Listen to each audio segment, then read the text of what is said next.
Okay, അപ്പൊ നമുക്ക് computer സയൻസിലെ വളരെ ക്ലാസിക് ആയ ഒരു കഥയിലേക്ക് കടക്കാം.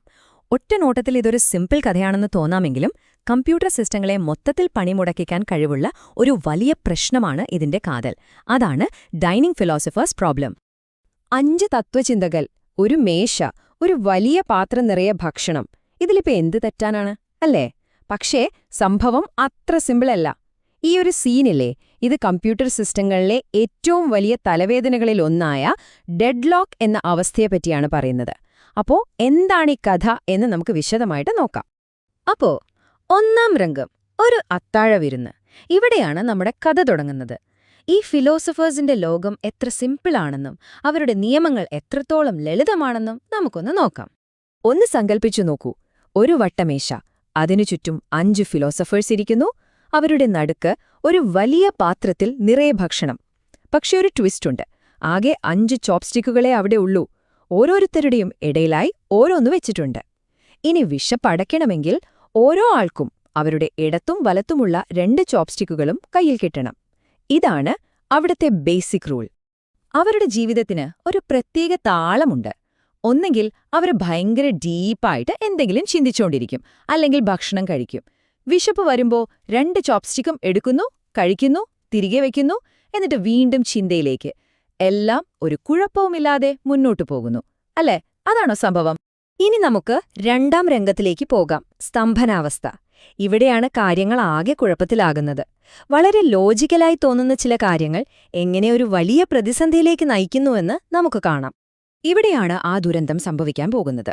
സ്റ്റെപ്പ് 1, 5 പേർക്കും ഒരേ സമയം വിശക്കുന്നു. സ്റ്റെപ്പ് 2, എല്ലാവരും ഒരേപോലെ ചിന്തിക്കുന്നു.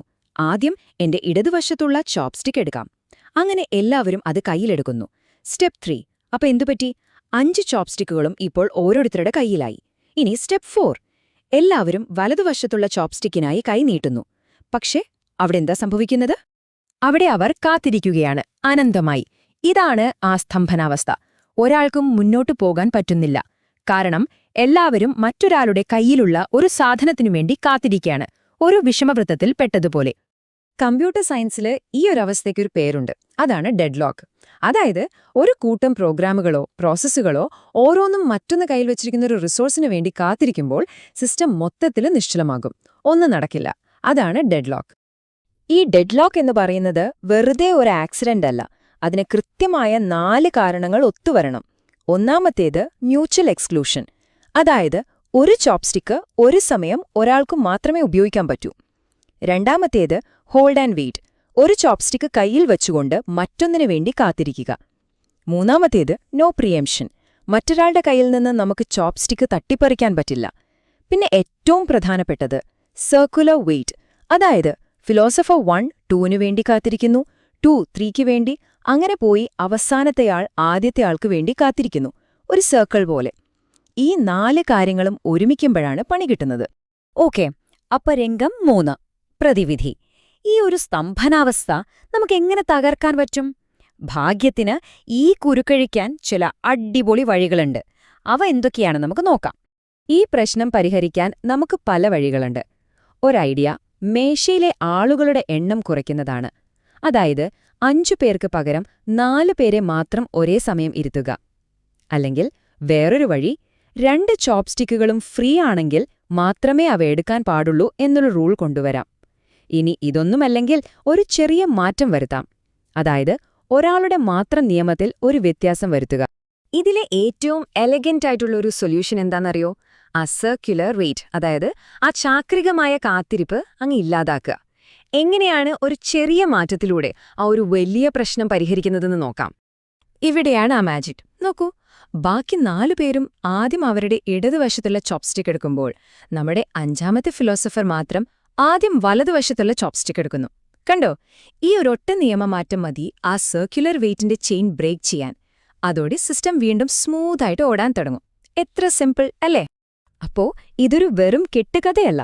കമ്പ്യൂട്ടർ സയൻസിലെ അതികായരായ സിൽബസ് ചാറ്റ്സ്, ഗാൽവിൻ, ഗാഗ്നെ എന്നിവർ പറയുന്നത് പോലെ ഇത് കൺകറൻസി കൺട്രോൾ പ്രശ്നങ്ങളുടെ ഒരു ക്ലാസിക് ഉദാഹരണമാണ്. അതായത് ഒരേ സമയം ഒരുപാട് പ്രോഗ്രാമുകൾ ഒരുമിച്ച് പ്രവർത്തിക്കുമ്പോഴുണ്ടാകുന്ന പ്രശ്നങ്ങൾ എങ്ങനെ പരിഹരിക്കാമെന്നതിന്റെ ഒരു പെർഫെക്റ്റ് എക്സാമ്പിൾ. അപ്പോ രംഗം 4, യഥാർത്ഥ ലോകം. ഈ കഥയിലെ ഫിലോസഫേഴ്സും ചോപ്സ്റ്റിക്കുകളുമൊക്കെ ശരിക്കും നമ്മുടെ കമ്പ്യൂട്ടറിലെ എന്തിനെയാണ് സൂചിപ്പിക്കുന്നത്? നമുക്ക് ഈ കഥയെ മേശപ്പുറത്ത് നിന്ന് നമ്മുടെ കമ്പ്യൂട്ടർ സ്ക്രീനിലേക്ക് കൊണ്ടുവരാം. ഈ ടേബിൾ ഒന്ന് നോക്കിയേ, അപ്പൊ സംഭവം ക്ലിയർ ആവും. കഥയിലെ ഫിലോസഫേഴ്സ് എന്ന് പറയുന്നത് നമ്മുടെ കമ്പ്യൂട്ടറിൽ ഒരേ സമയം ഓടുന്ന പ്രോഗ്രാമുകളാണ്, അതായത് ത്രെഡുകൾ അല്ലെങ്കിൽ പ്രോസസ്സുകൾ. ചോപ്സ്റ്റിക്കുകളോ? അത് ഫയലുകൾ, പ്രിന്ററുകൾ, ഡേറ്റാബേസ് കണക്ഷൻ പോലെ പല പ്രോഗ്രാമുകളും ഒരുമിച്ച് ഉപയോഗിക്കുന്ന റിസോഴ്സുകളാണ്. ഭക്ഷണം കഴിക്കുന്നത് ഒരു കോഡിന്റെ ഏറ്റവും പ്രധാനപ്പെട്ട ക്രിട്ടിക്കലായ ഒരു ഭാഗം പ്രവർത്തിപ്പിക്കുന്നതിനെയാണ് സൂചിപ്പിക്കുന്നത്. ഈ ഒരു കണക്ഷൻ മനസ്സിലാക്കുമ്പോൾ ആ ഡെഡ്ലോക്ക് എന്ന് പറയുന്നത് എത്ര വലിയ പ്രശ്നമാണെന്ന് നമുക്ക് ശരിക്കും മനസ്സിലാകും. അപ്പോ ഇതിന്റെയൊക്കെ പോയിന്റ് എന്താണ്? ഇത് വെറും ഭക്ഷണത്തിന്റെ കഥയല്ല, മറിച്ച് നമ്മുടെ ആപ്ലിക്കേഷനുകളും ഓപ്പറേറ്റിംഗ് സിസ്റ്റങ്ങളും ഒരിക്കലും ഇതുപോലെ സ്റ്റക്കായി പോകാത്ത രീതിയിൽ ഷെയർ ചെയ്യുന്ന റിസോഴ്സുകളെ എങ്ങനെ ബുദ്ധിപരമായി കൈകാര്യം ചെയ്യാം എന്നതിനെക്കുറിച്ചുള്ള ഒരു വലിയ പാഠമാണിത്.